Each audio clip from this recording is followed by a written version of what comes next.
नमस्कार साथियों, मैं Damodar Saini YouTube channel exam special with Damodar Saini में आपका एक बार फिर से स्वागत करता हूं।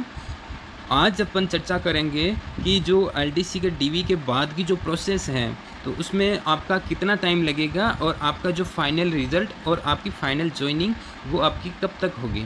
तो इससे पहले मैं आपको ये विदित करवाना चाहता हूँ कि आपका जो डीवी है वो आज 28 मई को आपका कंप्लीट हो गया है। और मेरे जो पुराने वीडियोस थे जिसमें मैंने एलडीसी दस्तावेज सत्यापन से संबंधित पूरी की पूरी जानकारी वीडियो के माध्यम से या फिर टेलीग्राम चैनल के माध्यम से आप लोगों तक पहुंचाने का कार्य किया है, उसी के अनुरूप आपका जो दस्तावेज सत्यापन का कार्य है वो सरल और बिना किसी रुकावट के आपका पूर्ण हो गया है। और मेरे हिसाब से जिसके कोई मेजर समस्या नहीं थी उसको वहाँ पे दस्तावेज सत्यापन में किसी भी प्रकार की कोई समस्याओं का सामना नहीं करना पड़ा, क्योंकि और दस्तावेज सत्यापन का जो सेंटर था वहाँ पर मैं खुद 5 से 7 दिन वहाँ पे मौजूद रह के और वहाँ पे जो एग्जैक्ट स्थिति थी वहाँ की वो मैंने आपसे रूबरू करवाई और हर एक जानकारी आप लोगों तक पहुँचाने का कार्य किया है। उसी के अनुरूप आपका दस्तावेज सत्यापन का जो कार्य है वो उसमें कोई आपके रुकावट नहीं आई।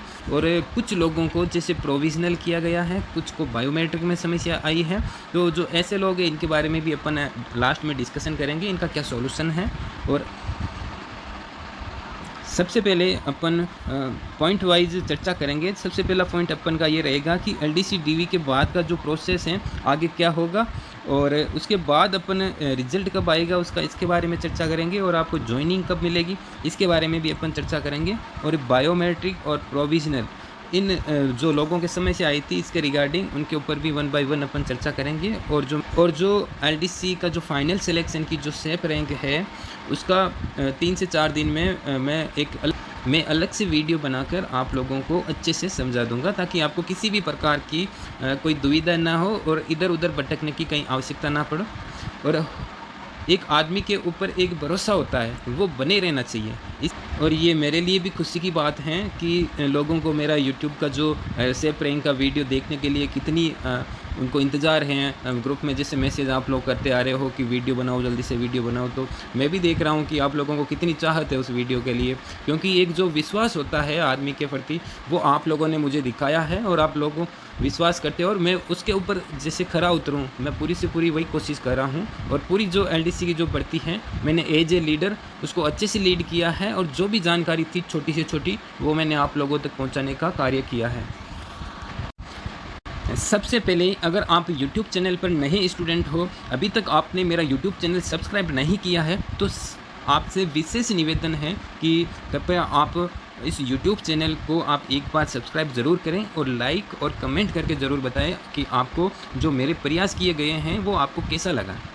और इसके बाद अपन 1 बाय 1 पॉइंट को लेकर चलते हैं, और हर एक पॉइंट आप ध्यान से सुने और आप इस वीडियो को पूरा ज़रूर देखें, कहीं स्किप ना करें, क्योंकि मेरी हर एक जो लाइन है वो बहुत इंपॉर्टेंट है।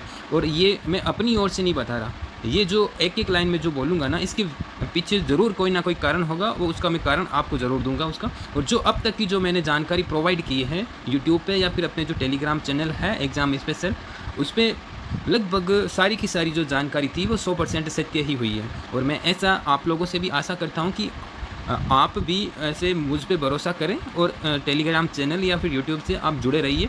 मैं कोशिश करूँगा आगे भी जो जानकारी मैं आपको दूंगा वो आपको 100% सटीक जानकारी ही दूंगा।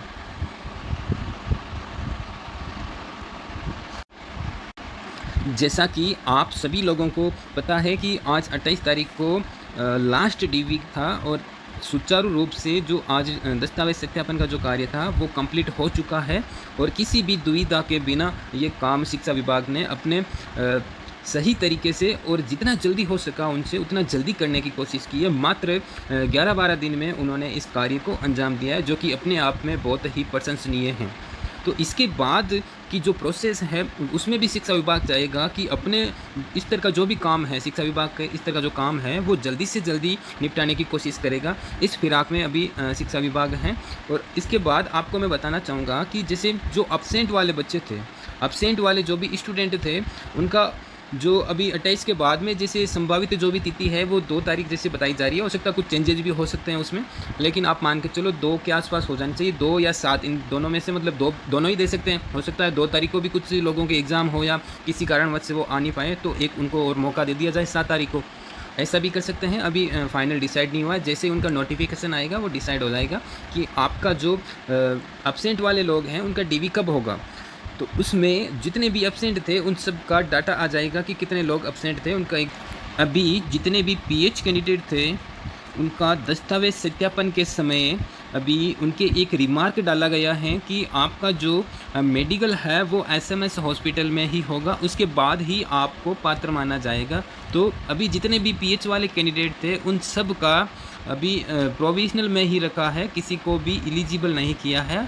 और दूसरा जो ये स्पोर्ट्स पर्सन है इनके भी एक रिमार्क ये डाला है कि आपका जो क्रॉस वेरिफिकेशन है वो हम यूनिवर्सिटी को भेजेंगे, आपका जो भी सर्टिफिकेट है वहाँ से वेरीफाई करेंगे और हम अपने स्तर से उस यूनिवर्सिटी को भी वेरीफाई करेंगे कि वो रिकॉग्नाइज यूनिवर्सिटी है या नहीं है। और आपका जो सर्टिफिकेट है स्पोर्ट्स का वो आपका मापदंड के अनुसार सही है या नहीं है। इस बार जो भजनलाल सरकार हैं वो भर्तियों की जो प्रक्रिया है इनको लेके बहुत ही वो संवेदनशील है। वो चाहती है कि एक भी फर्जी स्टूडेंट इस वैकेंसी में नहीं लगे। इसके लिए जो 4 अप्रैल को माननीय भजनलाल जी की जो मीटिंग हुई थी उसमें ये फैसला लिया गया था कि अभी जो आगामी जितनी भी भर्तियां हैं उसमें अच्छे से हर एक स्टूडेंट की जांच होगी और जितने भी फर्जीवाड़ा हो रहा है हर एक भर्ती में वो कैसे रोका जाए इसके ऊपर वो विशेष रूप से बल दिया गया था।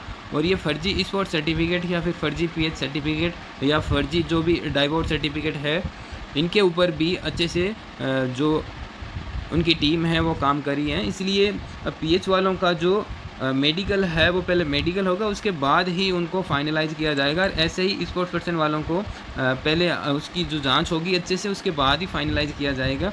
तो ऐसे में अब जो बचे हुए कैंडिडेट्स हैं तो अब उनका क्या करेंगे, उनका डाटा तो एक बार के लिए ये जो विभाग है वो बोर्ड को भेज देगा और जो बाकी जो बच्चे हुए प्रोविजनल का डाटा है वो जैसे जैसे वो क्लियर होंगे उसके बाद वो उनको भेज देंगे बाकियों का।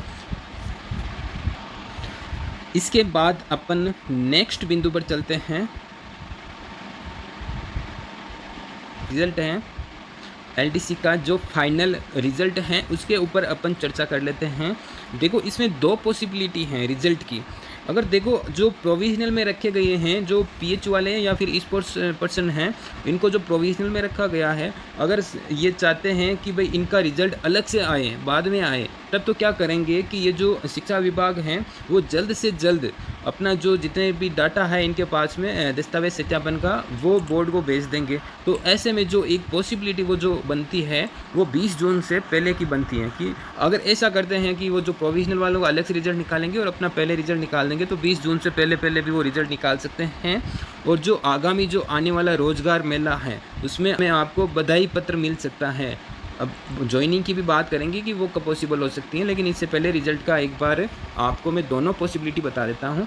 लेकिन अगर बोर्ड ये चाहता है कि जो प्रोविजनल में रखे गए हैं उनका रिजल्ट और जो नॉर्मल कैंडिडेट है उनका रिजल्ट एक साथ ही आए तब वो क्या करेंगे कि इनका वेट करेंगे पहले कि पीएच वाले जितने भी हैं उनका एक बार के लिए इनका मेडिकल हो जाने तो जो भी इनकी प्रक्रिया है 10 से 15 दिन इसमें लगेंगे और साथ के साथ ये जो स्पोर्ट्स पर्सन वाले हैं इनमें भी 10 से 15 दिन लगेंगे। तो ये मान के चलो कि ये 15 या 20 तारीख के आसपास इनका सबका जो भी मामला है वो फाइनलाइज हो जाएगा और जो 20 जून के बाद ही फिर रिजल्ट पॉसिबल हो पाएगा अगर सबका एक साथ रिजल्ट आए तब। लेकिन अब वो बोर्ड के ऊपर या फिर सरकार के ऊपर वो डिपेंड करेगा कि वो किस हिसाब से रिजल्ट निकालना चाहते हैं।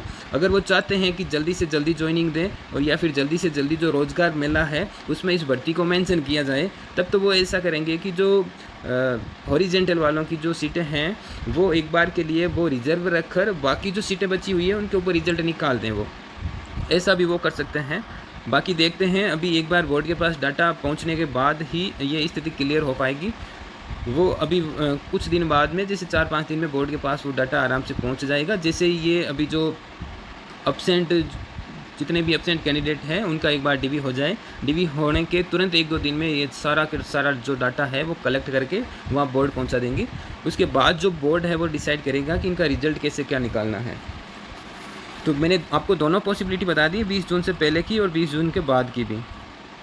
अब दूसरा जो नेक्स्ट बिंदु है उसके ऊपर अपन चर्चा कर लेते हैं। अब बात आती है कि एलडीसी की ज्वाइनिंग कब तक पॉसिबल है।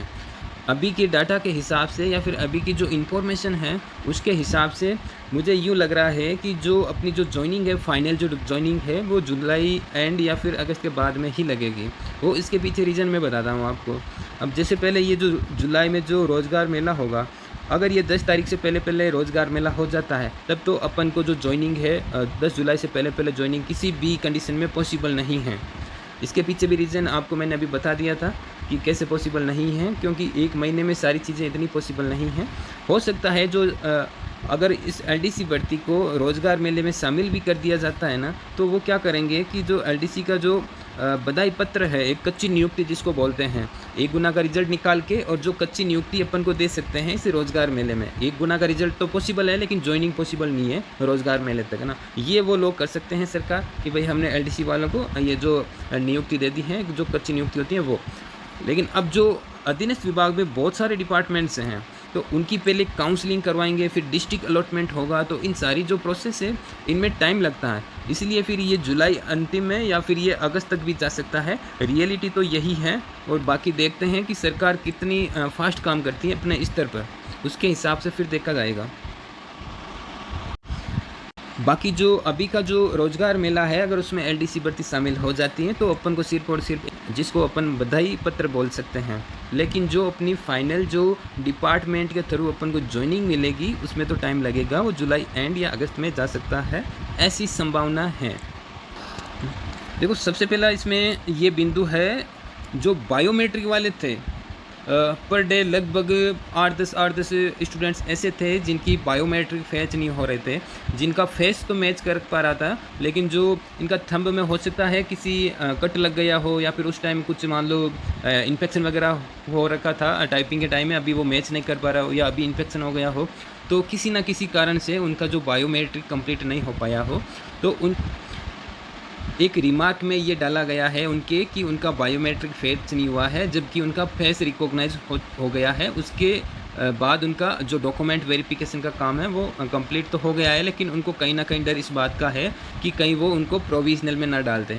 तो आपको मैं ये बताना चाहता हूँ कि आपको, अगर आप वास्तविक कैंडिडेट हैं, अगर आप डेमी कैंडिडेट नहीं हैं, तो आपको किसी भी तरीके से घबराने की कोई आवश्यकता नहीं है। बायोमेट्रिक लगाया ही इसीलिए गया है कि किसी डेमी कैंडिडेट को पकड़ा जाए। अब उसमें क्या है कि जैसे किसी के बायोमेट्रिक पैच नहीं हुआ है, किसी कारणवश से भी नहीं हो सकता है, जैसे अभी मैंने बताया किसी के अंगूठे में दिक्कत हो या फिर किसी के इन्फेक्शन वगैरह हो रखा हो या कुछ और भी कोई टेक्निकल इश्यूज हो सकते हैं जिनकी वजह से बायोमेट्रिक पैच नहीं हुआ हो।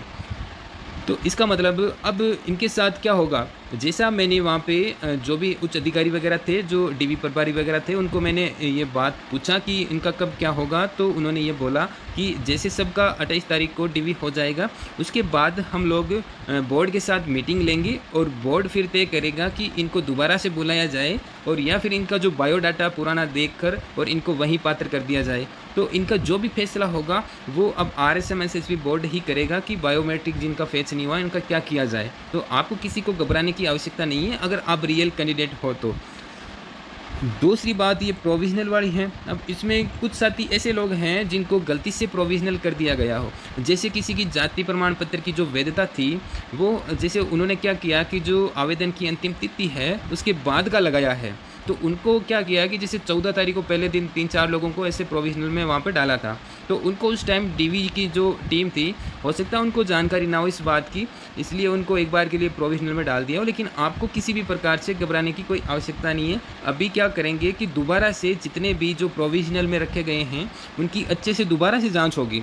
उसके बाद उसमें देखेंगे कि कोई गलती से प्रोविजनल में तो नहीं रह गया है या फिर किसी का कोई डॉक्यूमेंट तो नहीं छूट गया है। अगर किसी का डॉक्यूमेंट छूट गया है और जो अभी बनने लायक हैं तो आपको 2 या 3 दिन का टाइम देंगे और वो आपको कॉल करके ये ज़रूर बताएंगे कि आपका ये डॉक्यूमेंट मिस है, कृपया करके आप इस तारीख को आप डीवी सेंटर पर पहुंचकर आप ये जो भी आपका डॉक्यूमेंट है वो आप जमा करवा दीजिए, अन्यथा फिर आपको प्रोविजनल में डाल देंगे। तो प्रोविजनल में डालने से पहले जो फाइनल लिस्ट बनती है ना, उससे पहले आपको एक बार इन्फॉर्म ज़रूर करेंगे वो कि आपका जो भी डॉक्यूमेंट से रिलेटेड जो समस्या थी वो एक बार आप आकर सॉर्ट आउट ज़रूर करवा के जाए। तो इसलिए आपको किसी को भी घबराने की कोई आवश्यकता नहीं है। जो फाइनल जो लिस्ट है प्रोविजनल की वो अभी नहीं तैयार की है, जो फाइनल लिस्ट है प्रोविजनल की वो अभी तैयार नहीं हुई है। तो आपको अगर किसी के वहाँ पे रिमार्क में प्रोविजनल लिखा भी है ना, तभी आपको कोई चिंता करने की आवश्यकता नहीं है। वो अब दूसरी टीम वहाँ पे बैठ के और मीटिंग होगी, वो निर्णय लेंगे कि अगर प्रोविजनल के वो लायक है या नहीं है। कोई गलती से हो गया उसको वापस भी निकाल देंगे वो। ऐसा मैं नहीं कह रहा हूँ, ऐसा जो डीवी प्रभारी है उन्होंने मुझे ये वाली बात बोली है कि अभी तक कोई भी फाइनल लिस्ट नहीं बनी है प्रोविजनल की, तो किसी अभ्यर्थी को घबराने की कोई आवश्यकता नहीं है। जब फाइनल लिस्ट तैयार होगी उससे पहले हम एक बार ज़रूर जानकारी देंगे, फ़ोन करके ज़रूर देंगे। आपको खुद को बताए जो भी एब्सेंट रहे हैं ना स्टूडेंट, उनको घर पे फ़ोन ज़रूर गया है कि आप एब्सेंट क्यों थे, डीवी करवाने क्यों नहीं आए, सबको फ़ोन गया है। तो आप चिंता ना करें, अगर आपके डॉक्यूमेंट में भी कमी होगी तो वो ज़रूर फ़ोन करके बताएँगे। और इसके बाद और भी कोई समस्या रहेगी आपकी तो उसका समाधान आप मुझे टेलीग्राम पे पूछ सकते हो। जो भी मेरा एग्ज़ाम स्पेशल दामोदर सैनी का जो टेलीग्राम चैनल बनाया हुआ उसके ऊपर आप पूछ सकते हो। इसके बाद जो नेक्स्ट वीडियो है मेरा वो इन 2 टॉपिक पे आने वाला है। एक तो safe rank for final selection, जो भी आपकी जो मैंने पहले वीडियो बनाया था, तो कुछ लोगों के डाउट ये आ रहे हैं कि एक बार फिर से आप बनाओ, क्योंकि उस टाइम में मैंने थोड़े बहुत एब्सेंट मान के चला था, लेकिन अब जिस हिसाब से मैंने एब्सेंट माने थे उस हिसाब से एब्सेंट हुए नहीं है। अभी जो अपन ने टोटल एब्सेंट का जो देखते हैं ना वो लगभग 600 के आसपास है। ऐसा है, लगभग 600 प्लस ही हैं जो एब्सेंट का जो है ना, टोटल कैंडिडेट में से 600 के आसपास ही एब्सेंट रहे हैं।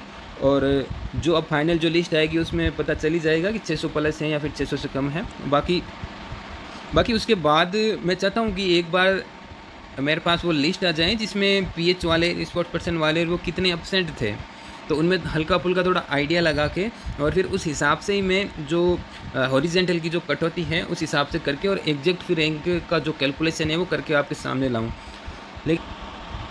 लेकिन स्टूडेंट्स की जो टेलीग्राम पे बहुत ज़्यादा अभी डिमांड है कि आप जल्द से जल्द जो हॉरिजेंटल की जो सारी की सारी कटौती करने के बाद एक आप हमें सेफ रैंक का आइडिया दे दो, ताकि हम श्योर हो जाएं, हमें भी संतुष्टि मिल जाए। तो इसके लिए मेरा जो भी अगला 2-3 दिन में जो वीडियो होगा वो इसके ऊपर होगा कि सेफ रैंक आपकी फ़ाइनल सिलेक्शन की कौन सी रहेगी। तो आप कम से कम 2-3 दिन का तो वेट करो, ताकि मैं अच्छे से उसके ऊपर विश्लेषण करके वीडियो बना पाऊँ। उसके बाद जो सेकंड वीडियो है ये इसके बाद में आएगा, वो है डिपार्टमेंट चॉइस का, और जो बेस्ट डिपार्टमेंट कौन सा, कार्यभार किस में ज़्यादा है किस में कम है, और उसका जो भी कार्यशैली है उस हर एक डिपार्टमेंट की, उसके ऊपर एक अलग से सेपरेट वीडियो लाकर आप लोगों को अच्छे से जानकारी प्रोवाइड करवा दूँगा। तब तक के लिए आप वेट कीजिए। और इसके बाद आपको ये वाला काम करना बहुत ही मस्ट है। सबसे पहले आपको लाइक करना है और कमेंट में बताना है कि आपको मेरा जो YouTube के वीडियोस हैं, जो भी मैंने आपको अब तक LDC से संबंधित जो जानकारी प्रोवाइड करवाई है वो आपको कैसी लगी हैं, और जो मेरे प्रयास थे वो आपको कैसे लगे हैं। उसके बाद आपको सब्सक्राइब तो करना ही है जो भी नए कैंडिडेट हैं, और या फिर आपको आपके अपने दोस्त वगैरह है उनसे आप शेयर भी कर सकते हो, ताकि वो भी एक ऑथेंटिक जानकारी ले सकें। और इसके बाद आप अगर मेरे टेलीग्राम चैनल पर आप अगर जुड़े हुए नहीं हो तो ये आप टेलीग्राम चैनल पर जाकर सर्च करें @exam special 111। तो आपको मेरा जो टेलीग्राम का चैनल है वो आपको मिल जाएगा, और आपको वहाँ से ज्वाइन कर लेना है। वहाँ आप देखोगे डेली में कुछ ना कुछ एग्ज़ाम से रिलेटेड वहाँ पे जानकारी डालता रहता हूँ। और जैसे मैंने पूरी दस्तावेज सत्यापन के रिगार्डिंग जो भी मैंने जानकारी दी है, तो इसके प्रति आप अपना जो आभार व्यक्त करना चाहते हो, वैसे बहुत सारे लोगों ने मुझे पर्सनल टेलीग्राम पे मैसेज करके या व्हाट्सएप पे मैसेज करके आभार व्यक्त किया है। फिर भी आप चाहते हो दोबारा से आभार व्यक्त करना, तो आप यूट्यूब चैनल में आप कमेंट करके आभार व्यक्त कर सकते हैं, ताकि बाकी जो लोग नए लोग हैं उनको भी तो पता चले कि कोई है ऐसा बंदा जिन्होंने पूरी LDC भर्ती को अच्छे से लीड किया है शुरू से लेके अंत तक, ताकि आगे वो भी जुड़ने का प्रयास करें। तो इसी के साथ सभी भाइयों को मेरा प्यार भरा राम राम और धन्यवाद।